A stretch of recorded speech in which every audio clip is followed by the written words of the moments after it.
السلام علیکم. سلیم بخاری شو سے میں ہوں زینب جتوئی. میرے ساتھ موجود ہے سلیم بخاری صاحب. السلام علیکم. وعلیکم السلام. کیسی طبیعت ہے آپ کی؟ میں ٹھیک ہوں. آپ گریٹ. ناظرین، آج پروگرام میں ہم بات کریں گے D G I S P R کی پریس کانفرنس کی. انہوں نے ایک اہم پریس کانفرنس کی ہے اور بڑی اہم چیزوں کی طرف نشاندہی بھی انہوں نے کی ہے. D G I S P R Ahmed Sharif Chaudhry نے کہا ہے کہ فوج قومی فوج ہے. فوج کا سیاست سے کوئی تعلق نہیں. فوج نہ ہی کسی پارٹی کی طرفدار ہے، نہ ہی کسی پارٹی کے اگینسٹ ہے. اور انہوں نے یہ بھی خود احتسابی پر بھی بات کی ہے کہ فوج خود احتسابی پر یقین رکھتی ہے. اور ساتھ ہی ساتھ بلوچستان کے حوالے سے بھی D G I S P R نے بات کی ہے کہ بلوچستان میں کوئی نوگو ایریا نہیں ہے اور 25 اور 26 اگست کو ہونے والے واقعات کا بلوچستان سے کوئی تعلق نہیں ہے. اس پر آج ہم پروگرام میں بات کریں گے. بانی پی ٹی آئی کی کچھ مزید گفتگو بھی سامنے آئی ہے. بانی پی ٹی آئی نے کہا ہے کہ وہ مر جائیں گے لیکن وقت کے یزید کی غلامی قبول نہیں کریں گے. انہوں نے کہا کہ بشرا بی بی کو کئی ماہ سے جیل میں رکھا ہوا ہے. اس پر بھی آج بخاری صاحب کا ہم تجزیہ لیں گے. اور اسرائیلی وزیر اعظم نے کہا ہے کہ مصر اور غزہ سے اپنی فوجیں نہیں ہٹائیں گے. اس پر بھی آج ہم بخاری صاحب کا تجزیہ لیں گے. بخاری صاحب، آج کی پریس کانفرنس نہایت ہی امپورٹنٹ پریس کانفرنس تھی. ابھی کی بات کی ہے اور فیض حمید کیس میں انہوں نے کہا کہ کتنا ہی بڑا کردار کیوں نہ سامنے آئے، اگر کوئی انوالومنٹ ہوئی تو فوج معاف نہیں کرے گی، احتساب تو پورا کرے گی. دیکھیے، دو باتیں بالکل واضح ہیں. ایک تو یہ کہ ان کی پریس کانفرنس واقعی بہت امپورٹنٹ تھی، اس لیے کہ انہوں نے اس میں بہت سارے سینسٹیو ایشوز کے اوپر یعنی بات چیت کی ہے. اور دوسری یہ کہ اس پریس کانفرنس کے آنے والے وقت میں کیا اثرات مرتب ہوں گے. دو اسپیکٹ اس کے بہت اہم ہیں. سب سے پہلے وہ بات کرتے ہیں آرمی کے اندر خود احتسابی کی. دیکھیے، ہم یہ پہلے بھی کئی دفعہ کہہ چکے ہیں اپنے پروگرام میں کہ وہاں پر ایک اچھی روایت موجود ہے کہ جو فوج کے ایکٹیو سروس کے لوگ ہوتے ہیں وہ اگر کوئی غیر لا قانونیت کے مرتکب ہوتے ہیں یا آرمی ایکٹ کی وائلیشن کرتے ہیں تو ان کا ایک تو کورٹ مارشل ہوتا ہے سمپل، ایک ہوتا ہے جنرل فیلڈ کورٹ مارشل، وہ زیادہ تھوڑا اور سنگین نوعیت کا ہوتا ہے. تو ان کے ہاں خود احتسابی کی مثالیں بھی موجود ہیں. اور پچھلے 2-3 پریس کانفرنسز میں جنرل صاحب نے ہمیں بتایا بھی تھا کہ وہ کون کون لوگ ہیں، نام لے کے بتایا تھا. ان کو یاد ہوگا آپ کو، ان میں عادل راجہ تھے، ان میں کیپٹن حیدر مہدی تھے، ان میں ایک اور میجر جنرل صاحب تھے اور ایک اکبر حسین صاحب تھے جو کرنل تھے. تو نام لے کے انہوں نے بتایا کہ یہ کوئی نئی بات نہیں ہے، پہلے سے یہ عمل جاری ہے. دوسرا اسپیکٹ جو ہے اس کے حوالے سے وہ یہ کہ یہ خود احتسابی کا عمل جو ہے یہ جاری رہنا چاہیے. کوئی ذی عقل آدمی یہ نہیں کہہ سکتا کہ جی آپ کسی ایسے شخص کا جو اہم عہدے کے اوپر فائز ہو اور مرتکب ہو وہ کسی بھی یعنی غیر قانونی حرکت کا، تو اسے آپ چھوڑ دیں، اسے آپ جانے دیں اس لیے کہ وہ بڑے عہدے کے اوپر ہے. یہ بات نہیں ہونی چاہیے. اور یہ بات آج وہ بار بار باور کرانے کی کوشش کر رہے تھے. اسی کے ساتھ ایک ذکر یہ بھی آیا کہ کیا جنرل فیض حمید کے ساتھ ساتھ عمران خان کا فوجی ٹرائل بھی ہوگا یا نہیں ہوگا. اس کے بارے میں انہوں نے نام تو نہیں لیا لیکن یہ ضرور کہا کہ جن کا فوجی ٹرائل ہو رہا ہے اس کے حوالے سے کوئی کتنے بھی بڑے عہدے کے اوپر کیوں نہ فائز رہا ہو، اگر وہ کسی قسم کا مرتکب ہوا ہے کسی جرم کا تو اس کا بھی کورٹ مارشل بھی ہوگا اور فوجی ملٹری ٹرائل بھی ہوگا. یہ پہلے بھی وہ اپنی پریس کانفرنسز میں کہہ چکے ہیں لیکن اس کو آج انہوں نے اور زیادہ الیبریٹ کیا ہے. دوسری بات وہ یہ کہتے ہیں کہ ہمارا جو قانون ہے یہ کوئی اہم مذاق نہیں ہے. اس کے اندر باقاعدہ جب تک آپ کے پاس سالڈ ثبوت نہ ہو، آپ کے پاس ڈاکومنٹری ایویڈنس نہ ہو تو یہ پروسیس انیشیٹ ہی نہیں ہوتا. یعنی پروسیس کے انیشیٹ ہونے سے پہلے کافی سارا ایک عمل ہے جو مکمل ہونا ضروری ہے تاکہ وہ ٹرائل شروع ہوں.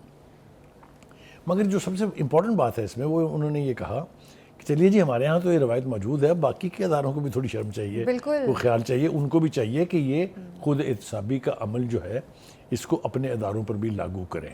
اس کے لیے 2 مثالیں دینا بہت ضروری ہے میرے خیال سے.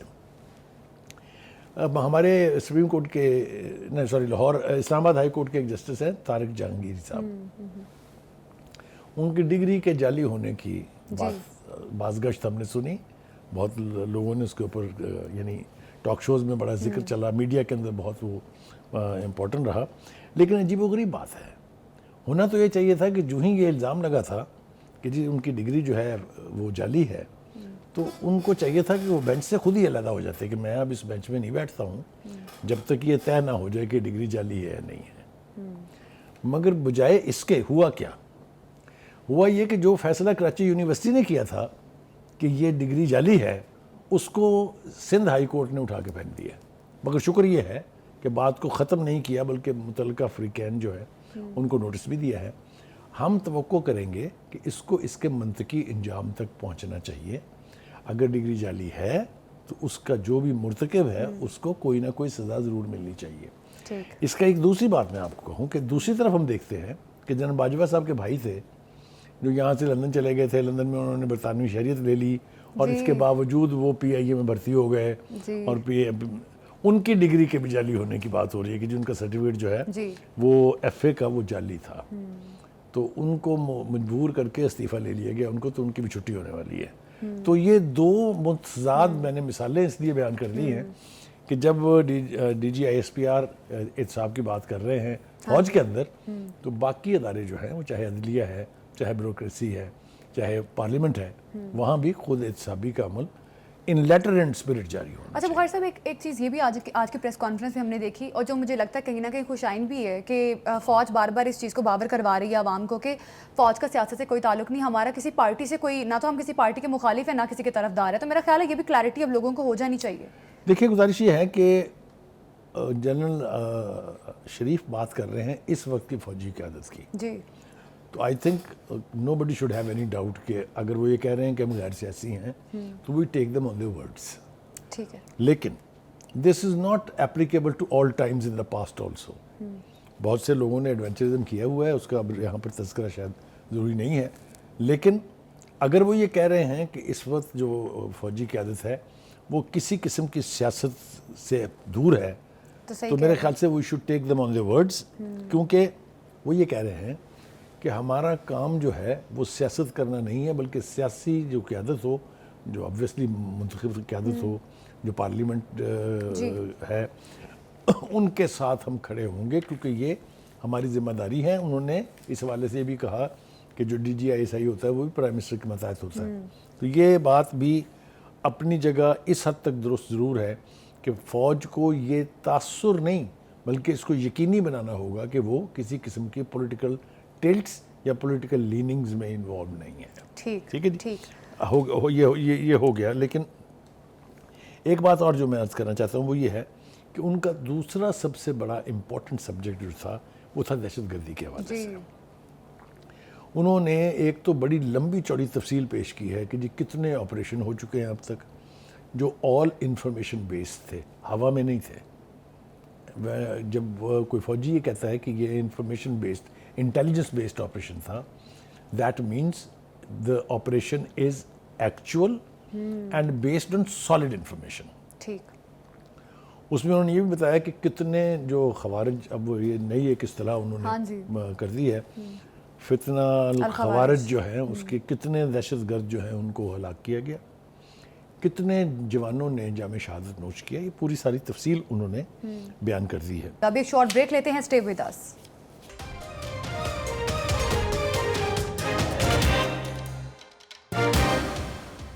Welcome back.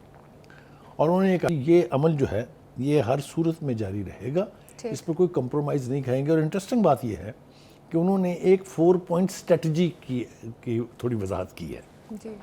اور مجھے جو تاثر ملا ہے وہ یہ ہے کہ جہاں کہیں بھی یعنی انسرجنسی ہو, جہاں کہیں دہشت گردی ہو رہی ہے دنیا بھر میں, یہ اسٹریٹجی لاگو ہے. وہ یہ ہے کہ سب سے پہلے تو فوج کی ذمہ داری ہوتی ہے کہ آپ جائیں اور وہ علاقہ کلیئر کریں, دہشت گردوں کو وہاں سے نکال دیں. دوسرا پوائنٹ اس کا یہ ہے کہ اس کو ہولڈ کریں. یعنی یہ نہیں کہ آپ نے ان کو نکالا اور آپ وہاں سے واپس آ گئے, وہ پھر دوبارہ آ گئے. یہ ہوا سوات میں ہوا یہ. تو سیکنڈ اسٹریٹجی از کہ آپ وہاں ہولڈ کریں اس علاقے کو. تھرڈ اسٹریٹجی از کہ آپ بلڈ کریں اس کو. یعنی جو تباہی ہوئی ہے, جو نقصان پہنچا ہے وہاں کی عمارتوں کو, وہاں کے اسکولوں کو, وہاں کے اسپتالوں کو, اس کو آپ ری بلڈ کریں. And the fourth point is کہ پھر آپ اس کو لوکل الیکٹڈ نمائندوں کے سپرد کر کے پھر واپس آ جائیں. ٹھیک. تو انہوں نے کہا کہ فوج کی جو قیادت ہے وہ بلیو کرتی ہے اس اسٹریٹجی پر کہ 3 پوائنٹ اسٹریٹجی جو ہے ہونی چاہیے. اچھا بخاری صاحب, اس طرح انہوں نے کہا کہ بلوچستان میں اب کوئی بھی ایسا علاقہ نہیں جہاں دہشت گردی کے عناصر ہوں یا دہشت گردی سے ریلیٹڈ کوئی ایکٹیویٹی دہشت گرد کر رہے ہوں, مطلب نو گو ایریا نہیں ہے بلوچستان. دیکھیے وہ نو گو ایریا کرنا بہت بڑا دعویٰ ہے, یہ مطلب چھوٹی بات نہیں ہے. کیونکہ اگر یہ دعویٰ درست ہے تو پھر یہ انٹیلیجنس بیسڈ آپریشن کن کے خلاف ہو رہے ہیں؟ ایک بات. دوسری بات یہ کہ انہوں نے حوالے بھی دیے کہ حال ہی میں جو بلوچستان میں دہشت گردی ہوئی تھی اس کا بلوچستان سے ایز سچ کوئی تعلق نہیں ہے. انہوں نے یہ واضح طور پہ کہا کہ باہر سے فورن فنڈنگ تھی اور یہ فورن پلانڈ جو ہے وہ ایک طرح کی دہشت گردی ہے. مگر جو سب سے انٹرسٹنگ پارٹ ہے ان کی آج کی پریس کانفرنس کا وہ ہے بلوچستان کے حوالے سے. انہوں نے یہ کہا کہ جو احساس محرومی کا بیانیہ بنایا گیا ہے یہ بھی ایک طرح سے پروپیگنڈا ٹول کے طور پہ استعمال ہوا ہے.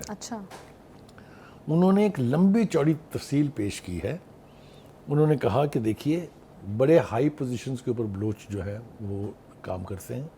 ناسا میں ایک انجینئر ہے جو آکسفورڈ یونیورسٹی کا پریزیڈنٹ ہے اسٹوڈنٹس کا, وہ بلوچ ہے. پھر انہوں نے کہا کہ فوج میں بڑے کی سلاٹس پر ہیں, وہ پولیس میں بڑے کی سلاٹس پر ہیں, بیوروکریسی میں بڑے کی سلاٹس پر ہیں.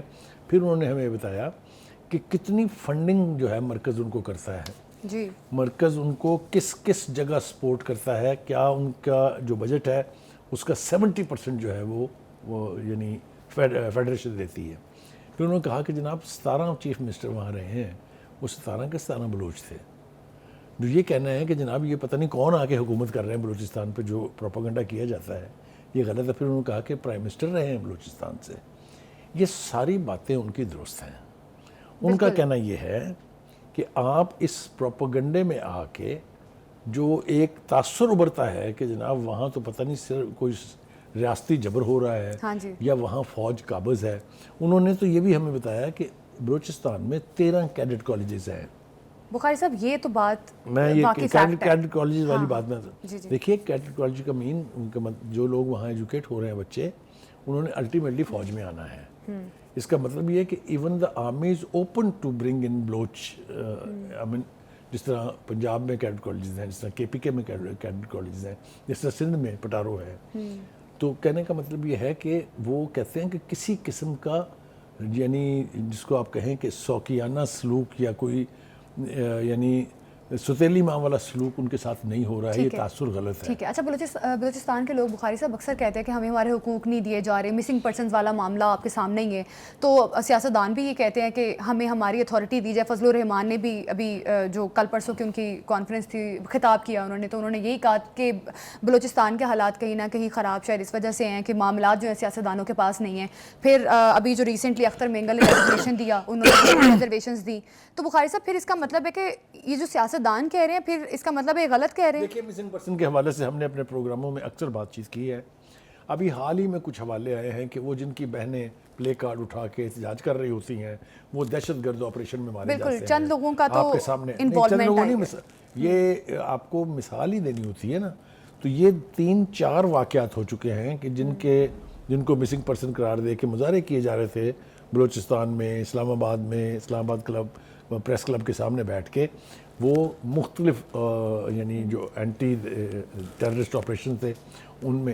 اسی طریقے سے میں نے کہا کچھ لوگ ایسے ہیں جو ملک چھوڑ کے چلے جاتے ہیں, دوسرے ملکوں میں جا کے ٹریننگ کرتے ہیں. میں اب اس کی تفصیل میں جانا نہیں چاہتا ہوں. بخاری صاحب ایک چھوٹا سا کامنٹ چاہوں گی. اس کا مطلب ہے D G I S P R نے جو آئیڈیل کنڈیشن بتائی ہے بلوچستان کی, آپ کے خیال میں بلوچستان میں بالکل ایسے آئیڈیل حالات ہیں؟ میں نے بالکل یہ نہیں کہا, نہ ہی انہوں نے یہ کلیم کیا ہے کہ all is well in the state of Denmark. Problems are there, کوئی دو رائے نہیں. آپ آنکھیں کیسے بند کر سکتے ہیں ان مسائل سے جو ہمیں نظر آ رہے ہیں؟ دہشت گردانہ کارروائیاں وہاں ہو رہی ہیں, انسرجنسی وہاں ہو رہی ہے, علیحدگی پسند تحریکیں وہاں ہو رہی ہیں, ذمہ داریاں وہ قبول کر رہے ہیں. تو یہ کہنا کہ وہاں بالکل امن ہے, جنت ہے, وہ یہ تو نہیں کہا انہوں نے بھی, اور نہ ایسا ہے. پرابلمز آر دیئر, اور میرے خیال سے اس سے نپٹنے کا طریقہ ایک ہی ہے جس کی طرف بھی انہوں نے اشارہ کیا کہ there should be a national consensus. ٹھیک ہے, ہماری سیاسی جماعتوں کے اندر کنسنسس ہونا چاہیے, ہمارے لا انفورسرز, ہماری آرمی کے بیچ کنسنسس ہونا چاہیے. یہ جو نیشنل ایکشن پلان کی بات وہ کرتے ہیں, انہوں نے آج اس کی بات بھی کی ہے. یہ اسی لیے بنا تھا کہ مرکز کی حد تک اس کی فیسیلیٹیشن کے لیے فنڈز دیے جائیں, ویپنز دیے جائیں, اور صوبے اپنے وسائل کے ساتھ اپنے اپنے علاقوں میں ان دہشت گردوں کے سلیپر سیلز ختم کریں, ان کی جو اسٹرانگ ہولڈز ہیں ان کے خلاف آپریشن کریں. تو ایک نیشنل اپروچ کی ضرورت ہے اس فتنے سے نمٹنے کے لیے. بلوچستان میں جو کچھ ہو رہا ہے, پنجاب میں بھی اس کے واقعات ہوئے ہیں, KPK میں تو بہت زیادہ واقعات ہوئے ہیں. بالکل بالکل. DGISPR نے بھی یہی کہا ہے کہ دہشت گردی جیسے جو عناصر ہیں ان کو آہنی ہاتھوں سے نپٹا جائے گا. ابھی ایک شارٹ بریک لیتے ہیں. اسٹے ود اس.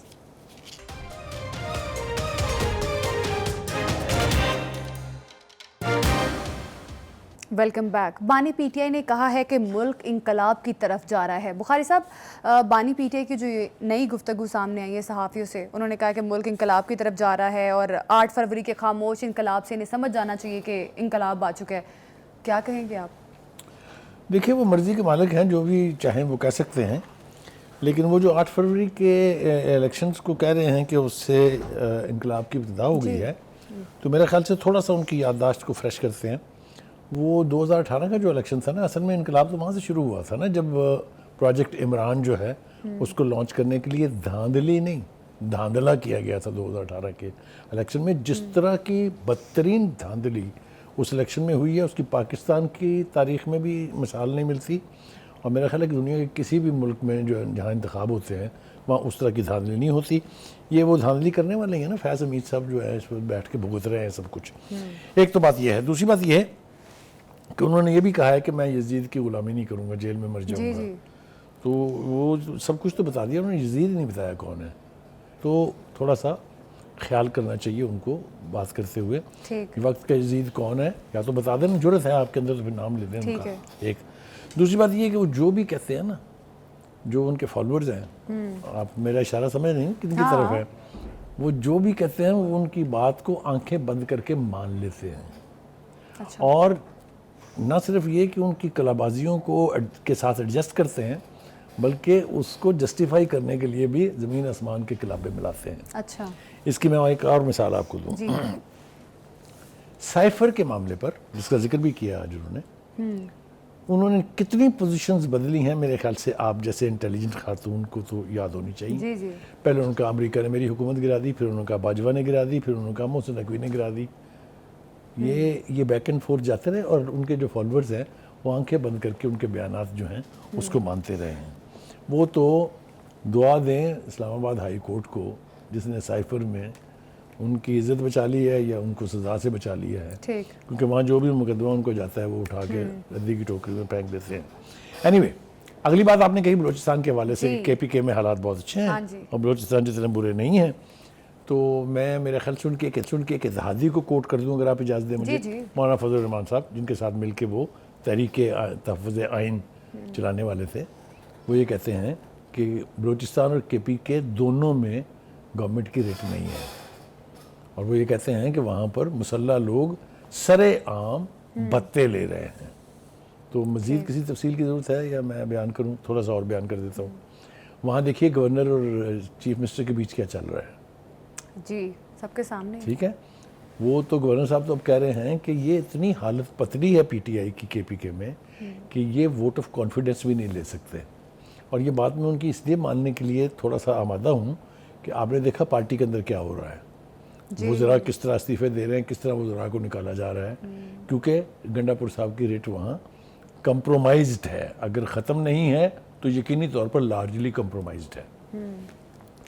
وہ جس طرح کی زبان گورنر کے بارے میں استعمال کرتے ہیں ہم نے اس سے پہلے کبھی نہیں سنا. ہم نے پولیٹیکل ٹینشن بڑی پارٹیوں کے بیچ دیکھی ہے. ہم نے 1990 کی دہائی بھی دیکھی ہے, جب بینظیر بھٹو صاحبہ پنجاب آتی تھی تو نواز شریف یا شہباز شریف صاحب ان کو ریسیو کرنے نہیں جاتے تھے. یہ اس حد تک تو بالکل ٹھیک ہے, لیکن یہ زبان استعمال کرنا, میں سونے نہیں دوں گا, میں تمہاری کار کا پٹرول بند کر دوں گا, میں تمہیں یہاں چلنے نہیں دوں گا, یہ کسی چیف منسٹر کا لہجہ نہیں ہو سکتا اور نہ ہونا چاہیے. یہ سیاست نہیں ہے. اچھا, when you are in key slots and important positions, اس کی اپنی ایک گریس ہوتی ہے, اس سے نہیں گرنا چاہیے. جی اچھا بخاری صاحب, اب یہ جو فیصل کنڈی نے کہا ہے کہ بانی PTI تو چیف کے پاؤں پکڑنے کو تیار ہے. بانی PTI چیف کے پاؤں پکڑنے کو تیار ہیں جیل سے باہر نکلنے کے لیے. دیکھیے یہ جو پولیٹیکل ریٹرک ہوتی ہے نا, جس کو rhetoric, I hope you understand this, یہ اس کی بھی کوئی لمٹس نہیں ہوتی. ہم ہمیشہ سے یہ کہتے رہے ہیں اور کہتے رہیں گے کہ رواداری سیاست میں بہت ضروری ہے. آپ اچھی روایت قائم کریں گے تو سیاسی ماحول خوشگوار ہوگا. یہ گالم گلوچ کا کلچر میں اگر آپ سے پوچھوں کہ کون لے کے آیا پاکستان کی سیاست میں, تو مجھے یقین ہے کہ آپ جواب نہیں دیں گی. اس کا جواب بھی مجھے خود دینا پڑے گا, اور وہ جواب یہ ہے کہ سیاست اس سطح پہ لانے کا سہرا ماشاءاللہ پی ٹی آئی کے ساتھ ہے، کیونکہ سوشل میڈیا کو استعمال کر کے جس طرح کی روایتیں انہوں نے ڈالی ہیں وہ اس وقت سب کے سامنے ہے.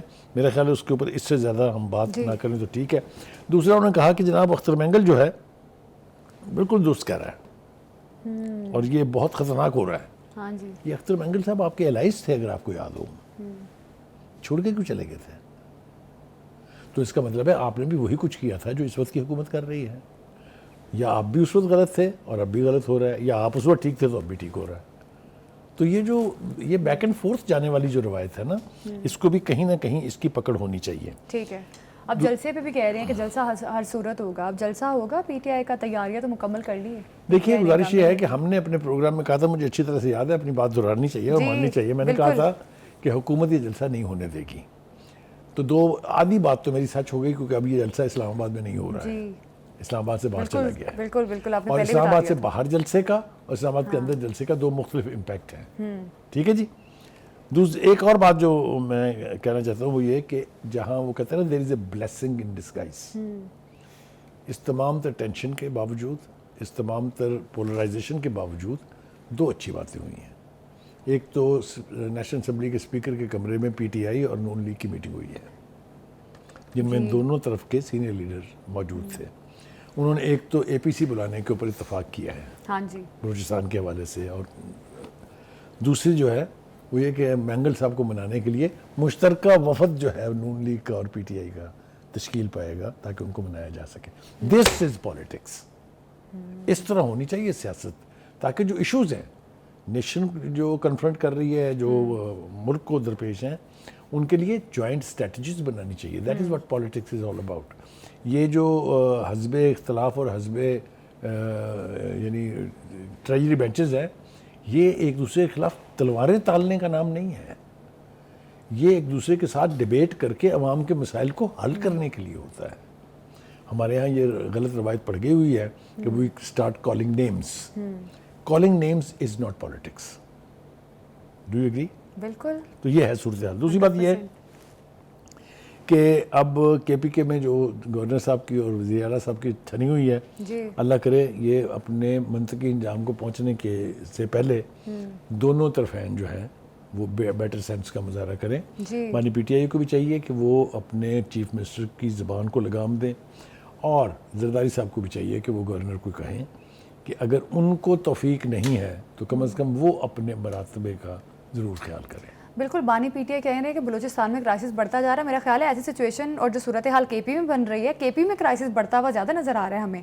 تو بخاری صاحب ابھی جس طرح سے علی امین گنڈا پور صاحب کہہ رہے ہیں کہ جلسہ نہ کرنے دیا گیا تو پھر تماشا دیکھیں. یار ان کا حال یہ ہے، دھمکی لگانے والا. یار ان کا حال یہ ہے کہ وہ پیش ہونے کے لیے عدالت میں آنے کی تو ضرورت نہیں رکھتے. آپ کو پتا جب ان سے بوتلیں برآمد ہوئی تو بھاگ گئے تھے وہ. جس رفتار سے وہ بھاگے تھے بنی گالا جانے کے لیے، وہ بھی آپ کو یاد ہوگا. تو ان کی بہادری کے قصے چھوڑ دیں، وہ ہم جانتے ہیں کتنے بہادر ہیں. اینی وے یہ بھی زیب نہیں دیتا ایک چیف منسٹر کو ٹو بیہیو لائک دس. بالکل بالکل. بانی پی ٹی آئی کو کے پی کے معاملات کو بھی دیکھنے کی ضرورت ہے کہ کے پی میں علی امین گنڈا پور جس قسم کے بیان بازی وہ کر رہے ہیں، ان کو یقیناً اس پر نظر ثانی کرنی چاہیے. ایک شارٹ بریک لیتے ہیں، ہمارے ساتھ ہی رہیے گا.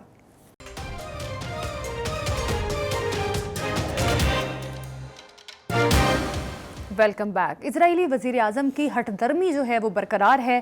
مصر اور غزہ کے درمیان سے فوجیں ہٹانے سے اسرائیلی وزیر اعظم نے انکار کر دیا ہے، جبکہ دوسری جانب تل ابیب میں اسرائیلی وزیر اعظم کے خلاف احتجاج کیا جا رہا ہے. بخاری صاحب، ایک طرف احتجاج ہو رہا ہے ان کے خلاف، دوسری جانب یہ فوجیں نہیں ہٹا رہے. دیکھیے پہلی بات تو یہ کہ آپ نے بالکل درست کہا کہ وہ اپنی ہٹ درمی پہ قائم ہے اور اس سے پیچھے ہٹنے کے لیے تیار نہیں. یہ ممکن ہے اس کے پولیٹیکل کیریئر میں کہیں اس کا کوئی فائدہ ہو، لیکن خطے کو اس کا کوئی فائدہ نہیں ہے. وہاں جو خوفناک صورتحال ہے، یہ ان کی یہ ہٹ درمی اس کو بدترین صورتحال میں تبدیل کر دے گی. کوئی دو رائے اس کے بارے میں نہیں ہے. ایک یہ ہے کہ وہ اس وقت جو ہے ایسی شرائط سامنے لے کے آ رہے ہیں جس سے کسی جنگ بندی کے معاہدے ہونے کا کوئی سوال ہی پیدا نہیں ہوتا، اور یہ ان کے نزدیک ان کو سوٹ کرتا ہے. بالکل. لیکن اس کے اوپر نہ صرف یہ کہ خطے کے ممالک جو ہیں وہ معترض ہیں، نہ صرف یہ کہ غزہ کے لوگ معترض ہیں، خود ان کے ملک میں جس نوعیت کے مظاہرے ان کے خلاف ہو رہے ہیں وہ اس بات کا منہ بولتا ثبوت ہیں کہ جو پالیسیز ہیں نیتن یاہو کی وہ ٹھیک نہیں ہیں. ٹھیک ہے. دوسری طرف حماس، دیکھیں حماس کسی ایسی بات پر راضی نہیں ہو سکتی جس کے نتیجے میں غزہ کی پٹی سے ان کا کوئی تعلق نہ رہے.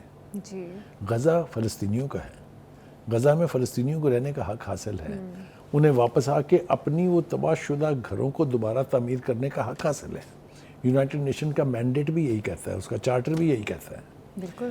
دوسری طرف ہم دیکھتے ہیں کہ امریکہ جو اس خطے کا چودھری بڑے عرصے سے ہے, تازہ تو نہیں بنا ہے, مڈل ایسٹ کی پالیٹکس جو ہے وہ گھومتی ہے ان پالیسیز کے تحت جو امریکہ تشکیل دیتا ہے.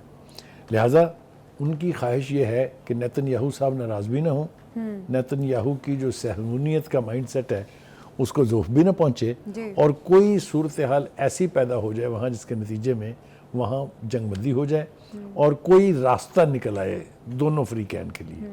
لیکن یہ ہوگا نہیں جب تک نیتن یاہو جو ہے وہ اس کا بیہیویئر ٹھیک نہیں ہوگا, جب تک اس کا ایٹیچیوڈ ٹھیک نہیں ہوگا, جب تک وہ خطے کی صورتحال کو سامنے رکھتے ہوئے اپنی صہیونی مائنڈ سیٹ کے تحت بنائی گئی پالیسیوں کو انڈو نہیں کرے گا, اس خطے میں امن نہیں ہو سکتا. یہ کوئی مطلب ہے راکٹ سائنس نہیں چاہیے اس کو سمجھنے کے لیے. دوسری طرف جو ہے وہ ہم سن رہے ہیں, ہمارے سامنے بھی تحریر موجود ہے کہ وائٹ ہاؤس جو ہے وہ جنگ بندی کے لیے ایک نئی تجویز جو ہے اس کے اوپر کام کر رہا ہے, جس کا مقصد جنگ بندی میں جو تعطل ہے اس وقت اس کے اہم نکات کو جو ہے سامنے رکھ کے کچھ تجاویز پیش کرنی ہے. اور یہ بھی دعویٰ کیا جا رہا ہے کہ اس کے اوپر لارجلی ایگریمنٹ ہو گیا ہے, یعنی اسرائیل کا بھی اور غزہ کا بھی, اب غزہ کہہ رہا ہوں حماس کا بھی. لیکن ابھی سامنے کوئی ایسی چیز نہیں ہے جس سے آپ کو یہ لگے کہ کل یا پرسوں وہاں جنگ بند. بالکل, اس سے پہلے یہی کہہ رہا تھا کہ معاہدہ ہو گیا, نیتن یاہو جو بھی کہے پھر اس کے باوجود معاہدہ ہم نے کر لیا, لیکن پھر حماس نے کلیئر کیا کہ ایسا کچھ نہیں ہوا. اور پھر نیتن یاہو نے بھی کہا کہ ہم تو معاہدے والی سائڈ پر نہیں ہیں, کیونکہ نیتن یاہو ایک طرف سے انسٹیگیٹ کرتا ہے حماس کو اور اوپر سے کہتا ہے ہم معاہدہ. پھر حماس کا یہ الزام ٹھیک ہے نا کہ نیتن یاہو چاہتا ہے کہ جنگ طویل ہو. جی بالکل, یہ وہ بڑے وثوق کے ساتھ وہ یہ الزام لگا رہے ہیں, اور میں سمجھتا ہوں اس الزام میں بہت یعنی وزن ہے کہ نیتن یاہو کی پالیسیز جو ہیں وہ جنگ ختم کرنے کی نہیں ہے. اس کے بس میں ہو تو وہ دنیا کے تختے سے فلسطینیوں کو نیست و نابود کر دے, لیکن اس کا یہ خواب شرمندہ تعبیر نہیں ہو سکتا. ہم بہت مرتبہ کہہ چکے ہیں, وہ کہتے ہیں نا کہ ظلم جب حد سے بڑھ جاتا ہے تو مٹ جاتا ہے. میرے خیال سے وہ اپنے حدود کراس کر چکا ہے. اب باری ہے کہ اس قدرت کی طرف سے کوئی نہ کوئی انتظام تو نیتن یاہو کا ہونا ہے. بالکل امید ظاہر کی جا سکتی ہے کہ وائٹ ہاؤس میں جو معاہدہ کیا جا رہا ہے غزہ جنگ بندی کے حوالے سے اس پر عمل کیا جائے گا, اور جس طرح سے میجورٹی اس پر کہہ رہے ہیں کہ اتفاق کر رہی ہے, بالکل ایسے ہی ہو. ابھی پروگرام سے ہمیں دیجیے اجازت, اگلے ہفتے پھر ملاقات ہوگی. اللہ حافظ.